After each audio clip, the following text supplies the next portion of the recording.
Ustaz, bagaimana contoh berdagang dan mengelola keuangan dengan cara Nabi dan Rasul? Bahasa emak zaman now, cara jadi entrepreneur dan investor. Mohon contohnya dalam kisah Nabi. Insya Allah berat juga ini. Silakan Ustaz.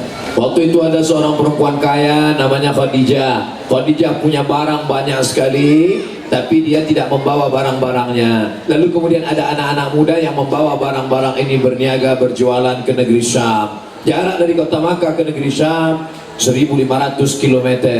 Maka dibawalah barang dagangan itu oleh Nabi Muhammad sallallahu alaihi wasallam. Inilah yang disebut dengan sistem mudharabah bagi hasil. Di Lok Semawe ada bapak-bapak, ibu-ibu yang punya kopi, yang punya barang, yang bisa dibisniskan, tapi kemudian ada anak-anak muda kita yang bisa memasarkannya, lalu kemudian nanti hasilnya bagi dua. Ini sistem mudharabah. Modalnya dari mana? Dari Bank Aceh, Bank Syariah. Maka kita bekerja sama. Wa ta'awanu 'alal birri wat taqwa wa la ta'awanu 'alal itsmi wal 'udwan.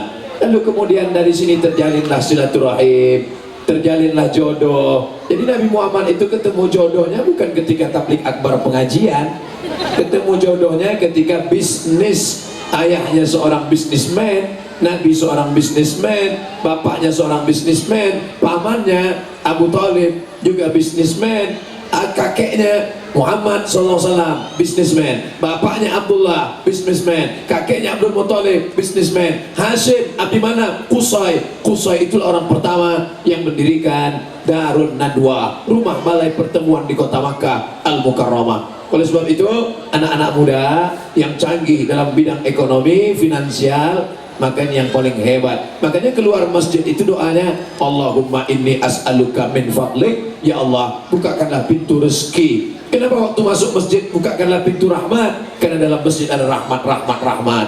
Keluar dari masjid minta bukakan pintu rezeki. Karena selesai sholat, idza qudiyatis shalah, kalau sholat sudah selesai, fantashiru fil ard, bertebaran di atas muka bumi, wabtaghu min fadlillah, cari karunia Allah Subhanahu wa taala. Bangganya jadi orang Aceh. Azan Jumat berkumandang, toko-toko tutup, selesai sholat Jumat buka lagi. Begitu hebatnya, dunianya dapat, akhiratnya dapat. Rabbana atina fid dunya hasanah wa fil akhirati hasanah wa qina azabannar.